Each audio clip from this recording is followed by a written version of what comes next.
ही जी शेतकरी कर्जमाफीचा जो विषय होता, पूर्वी अजितदादा पवार साहेब राज्याचे अर्थमंत्री होते आणि दादांच्या उपस्थितीमध्ये त्या राज्याचे मुख्यमंत्री देवेंद्र फडणवीस साहेब असतील, एकनाथजी शिंदे साहेब असतील आणि त्यावेळेचे शेतकरी संघटनेचे नेते या सर्वांची बैठक ही मुंबईला सह्याद्री अतिथीगृहात झाली होती आणि त्याच वेळेस शेतकऱ्यांना कर्जमाफीचा निर्णय देण्याचा निर्णय हा 30 जून पूर्वी घेतला गेला होता.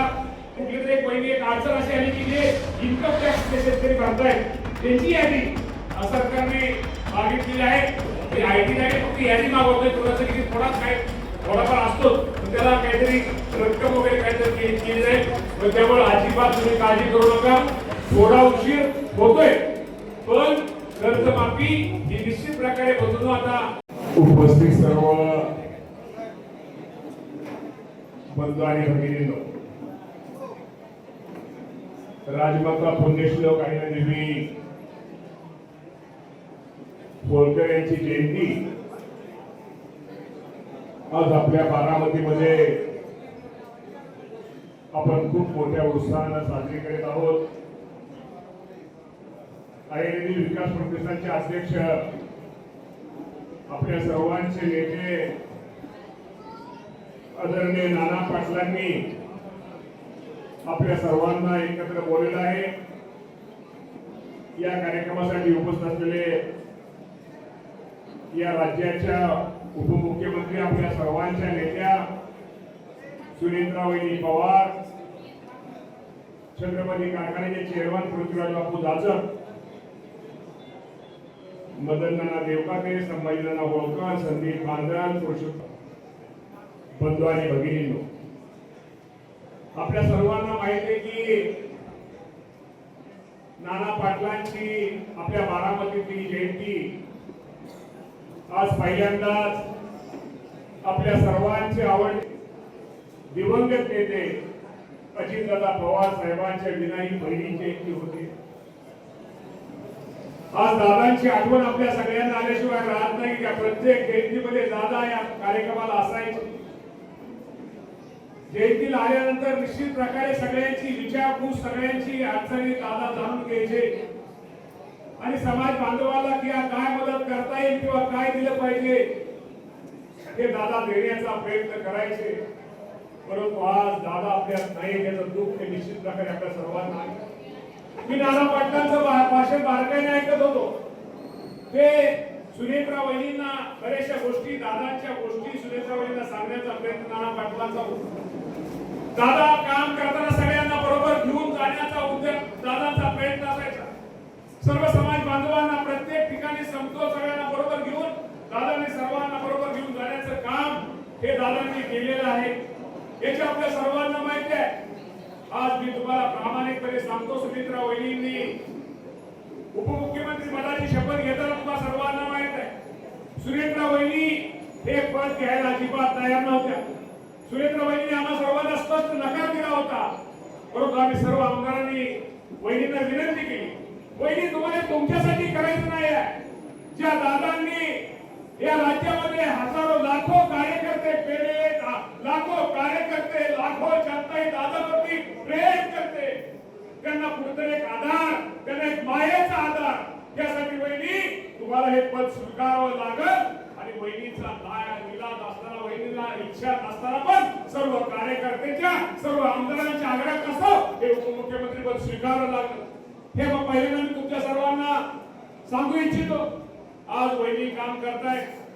नाना पाटलांचं भाषण माझ्याबरोबर मला माहित नाही कोणाचं पूर्वीचं भाषण झालं, परंतु नाना पाटलांनी अनेक अपेक्षा व्यक्त केल्या आणि शेवटी कार्यकर्त्याचं एक काम असतं. ज्यावेळेस आपण नेत्यावरती प्रेम करतो, नेत्याला नेहमी नेता सांगायच्या गोष्टी करतो, त्यावेळेस नेता पण त्या पद्धतीने काम करतो. दादाने ज्या पद्धतीने काम केलं, सर्वांना बरोबर घेऊन जाण्याचं जे काम केलं, त्याप्रमाणे निश्चित प्रकारे नाना पाटील वहिनी पण त्याच पावलावरती पाऊल घेऊन काम करतायत. ठीक आहे, शेवटी त्यांनी आता कामकाज घेतलेलं, त्यांना थोडे दिवस अजून त्यांना अनुभव येईल. अनुभवातून काही गोष्टी निश्चित प्रकारे, शेवटी एक गोष्ट खरे, कुणी आईच्या पोटातून शिकून येत नाहीये, परंतु शेवटी माणसाला अनुभवातून शिकायला मिळतं. शेवटी आपण नेहमी म्हणतो की त्यातनं वहिनी निश्चित प्रकारे या राज्यामध्ये उपमुख्यमंत्री म्हणून चांगलं काम करताय. वहिनीचं भाषण तुम्ही मला ऐकलं का? वहिनी मागच्या आपल्याला महिला शेतकरी जे आपण विधेयक आणले ते विधेयकावरती खूप चांगलं भाषण या राज्यातील माझ्या महिला शेतकऱ्यांसाठी वहिनींनी निश्चित प्रकारे सभागृहामध्ये केलं आणि शेवटी हळूहळू गोष्टी चांगल्या घडत राहतील. शेवटी बारामतीकर मी तुम्ही दादावरती वहिनींवरती दादावरती एवढं तुम्ही सगळ्यांनी त्या कुटुंबावरती प्रेम केलेलं आहे. निश्चित प्रकारे ही मंडळी तुम्हा सर्वांना मदत करतील, तुम्हा सगळ्यांना सहकार्य हे निश्चित प्रकारे करतील. नाना पाटलांनी या संस्थेविषयी आणि शेवटी ही गोष्ट खरी आहे की आपण गप्पा मारतो, आपण एखाद्या वेळेस चुकीच्या गोष्टीला महत्व देतो, पण जी चांगली कामं करतात, जी माणसं चांगलं काम करतात, आज हे हॉस्टेल बांधलं, जागा घेतली, दिलीपराव बांधलं, दीपकराव मोलकडे त्यावेळेस सरपंच असतील, पण नाना पाटलांचा पाठपुरावा किती होता किंवा सगळ्या त्या टीमचा किती पाठपुरावा होता हे मी माझ्या डोळ्यांनी त्यावेळेस नाना पाट पाहिलेलं आहे. तेव्हा नाना पाटील शेवटी एक लक्षात ठेवा की शेवटी तुम्ही म्हटला की दादांच्या नंतर वहिनी लक्ष द्यावं, शेवटी वहिनी पण शेवटी त्या पण लक्षात ते पण शेवटी वहिनींचा जरी आज पवार कुटुंब राजकीय करण्यात आले असल्या शेवटी वहिनींचं माहेर त्यांचा जन्म ते सुद्धा राजकीय कुटुंबात असल्यामुळं त्यांना पण सगळ्यांचं निश्चित प्रकारे माहिती आहे आणि अजून माहिती घेऊन आपण वहिनी निश्चित प्रकारे एक चांगल्या प्रकारची मदत आपल्या सर्वांना भविष्यामध्ये करतील. तुमची वहिनीकडून आपण सगळ्यांनी अपेक्षा व्यक्त केली आहे, आपल्या अडचणी आपण सांगितलेल्या आहेत. निश्चित प्रकारे भविष्यामध्ये त्या अडचणी आपल्याला मदत करतील आणि मगाशी नाना पाटलांनी वहिनीचा आणि माझं आभार मानले.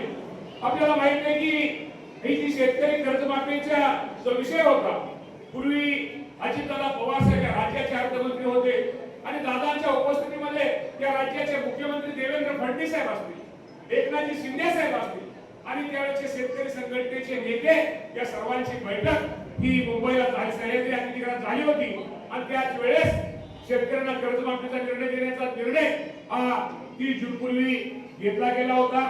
आज सुनेत्रा वहिनी त्यानंतर आज राज्याचे उपमुख्यमंत्री आहेत, वहिनीचे मार्गदर्शन या बाबतीमध्ये सर्वांना लाभलेलं आहे.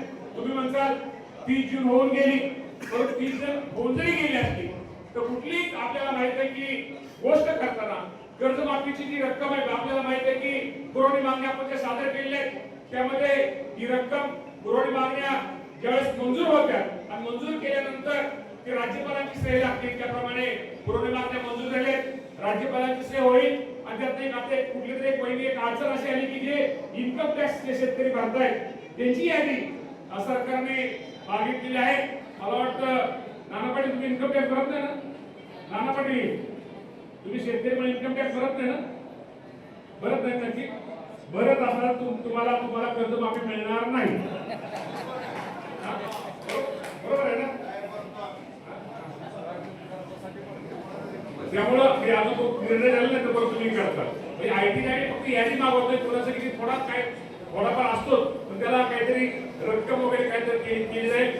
पण त्यामुळे अजिबात तुम्ही काळजी करू नका, थोडा उशीर होतोय पण कर्जमाफी ही निश्चित प्रकारे बदलून आता येणाऱ्या 8 दिवसाच्या आतमध्ये income tax IT account he income टॅक्सची माहिती काय राज्य सरकारकडे नाही, माहिती आपल्याला माहिती की केंद्राकडे असते. त्यावेळी माहिती आल्याबरोबर आता सगळं काम सगळ्यांचं आकडं सगळं फिट झालेलं आहे. तर फक्त ती माहिती आली की तुम्हा सर्वांना कर्जमाफी मुख्यमंत्री आणि दोन्ही मुख्यमंत्र्यांच्या मार्गदर्शनाखाली होणार आहे. आज वहिनींनी खूप चांगला निर्णय, नवीन धोरण शेतकऱ्यांचं तुम्हाला माहिती एक अडचण अशी आहे, तुम्ही कर्जमाफी केली, समजा पीक कर्जमाफी झाली, त्या माणसाचं पीक कर्ज थांबतं त्याची मध्यमुदत थांबलेले.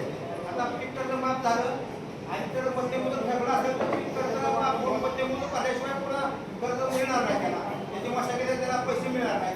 म्हणून मध्यमुदतीचं पुनर्गठन करावं लागतं, त्यामध्ये तुम्ही लक्ष घाला. त्याचा उपयोग झाला नाही ना, कर्जमाफी पीक कर्ज झाला तुमचा मुद्दा आम्हाला खूप समजला, एका मिनिटात समजला. पण शेवटी कर्जमाफी समाधान नाही ना होणार सगळ्यांना. साताराचा आता प्राथमिक अंदाज आहे 56 लाख शेतकऱ्यांपेक्षा जास्त 56 लाख शेतकऱ्यांपेक्षा जास्त 36,585 कोटी रक्कम, एवढी रक्कम इतिहासातली पहिली मोठी कर्जमाफी ही बघू लागतात. ठीक आहे, आता पुढे होईल, तुमचं म्हणणं मला पटलं. माझा पण विकास सोसायटीमध्ये माझं राजकीय सुरुवात झालेली आहे, त्यामुळे मला सगळं पटलं. मुदत काय, मध्य मुदत काय, दीर्घ मुदत काय, कोण कसं खाली वर करतं, नवजुलं कसं करतं, सगळं माहिती आहे. नक्की साखर कामगारांच्या बाबतीमध्ये मी वहिनींनी त्या काय का ऐकून तर घ्या. वहिनींनी त्यावेळेस सूचना केली आहे, साखर कामगारांचं सीझनल कामगार परमनंट नाही. मी जे गोष्ट बोलू परमनंट नाही, सीझनल कामगारांच्या बाबतीमध्ये आता तर नाही, पहिले येत नाही, आता दुसऱ्या एकमध्ये आपल्याला त्यांना केले किंवा 3-4 महिने कारखाने चालतात, त्याचं बरोबर आहे. पूर्वी 6 महिने चालायचे, 3-4 महिने कामगार चालतात, तर त्या बाबतीमध्ये सीझनल कामगारांच्या बाबतीमध्ये विचार करावा. पण आता पहिल्या यादीमध्ये त्यांचं येणार नाही. दुसऱ्या यादीमध्ये सीझनल साखर कामगारांच्या बाबतीमध्ये तुमची सूचना बरोबर आहे. राजापासून थोडं जरा हे होतंय, त्यामुळे मला सुद्धा कधी कधी वहिनी आता वाटत आलं की माळेगाव कारखान्याची जनरल मीटिंग चालली आहे. त्यामुळे वहिनी हे बरोबर आहे, बरोबर आहे. शेवटी आपण घरचे माणसं, शेवटी घरच्या माणसाने काहीतरी मन मोकळं केलं पाहिजे, काही गोष्टी सांगितल्या पाहिजे. त्याप्रमाणे तुम्ही सर्वांनी गोष्टी काळजी करू नका. आज दादा आपल्या शेवटी दादांचं जे दुःख आपण नाही बोल, दादाची जागा या जगातल्या राज्यामध्ये या देशामध्ये कोणी करून काढू शकणार नाही. परंतु शेवटी दादाच्या मागं आपल्याला वहिनींचं प्रेम, वहिनींचा पाठिंबा आपल्या सर्वांना निश्चित प्रकारे आहे. नाना पाटील, माझे संबंध सगळ्यांशी चांगले असतात. माझे संबंध नाना पाटील सगळ्यांशी चांगले असतात. आम्ही चांगले कामाचे सगळ्यांना आपण ठेवतो. परंतु निश्चित प्रकारे आज मी तुम्हाला सर्वांना सगळ्यांना सांगतो की निश्चित आज तुम्ही सगळेजण इथं हजर आहात. आणि मला एक म्हणायचं की शेवटी आयुष्यामध्ये नेहमी लक्षात ठेवा, आनंद द्यायचा असतो आणि आनंद घ्यायचा असतो. आनंद राहा, आनंद द्या. त्या तुम्हाला सांगतो, हे जीवन पुन्हा नाही. ज्या मातेचे आज आपण जयंती साजरी करतो, आज त्या मातेच्या साहित्य पुणे लोकांचं तुम्हाला माहित आहे, काम, त्यांचं कामाची पद्धत माहित आहे. उद्याकडे मी तुमचा वेळ घेणार नाहीये. आज त्यांचा आदर्श, आज जलसंधारणाची कामं, त्यांनी जे बांधलेले घाट, असे लोक नाव घेतात. नाव काय घेतात? जी माणसं चांगली समाजामध्ये काम करतात त्याचं शेवटी लोक नाव घेतात. आणि मी तुम्हाला आज प्रामाणिकपणे सांगतो, वहिनींचं लक्ष तुमच्या सगळ्यांवरती आहे, वहिनींचं प्रेम दादानिकच तुमच्या सगळ्यांवरती आहे. त्यामुळे अजिबात भविष्यामध्ये अजिबात तुम्ही सगळे काळजी करू नका. आणि आज खूप चांगला नाना पाटील तुम्ही कार्यक्रम एकदम मस्त पडक्यात आणि लगेच असा कार्यक्रम.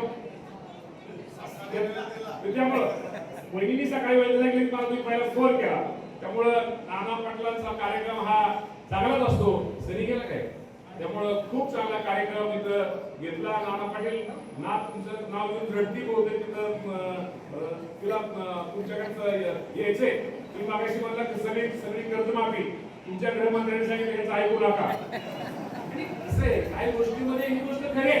आता काय होतं, आमचं वहिनीला आवड होतं आपलं, आता असं काय म्हणलं तरी आवड आहे. मी असं आम्हाला खाऊ, मला वहिनीला सरसकट कर्जमाफी मिळेल, आम्हाला काय दुःख का असायचं कारण आहे? आम्हाला पण आनंद आहे ना, आम्हाला पण बरं वाटतं ना. शेवटी सगळं विचार केल्यानंतर सगळा विचार करून निर्णय घ्यायचा असतो.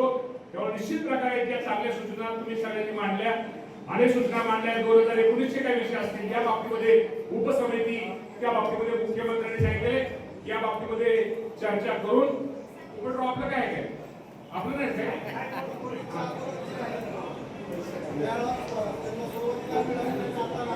काटेवाडीचं देवकडे दुसरी काय माणसं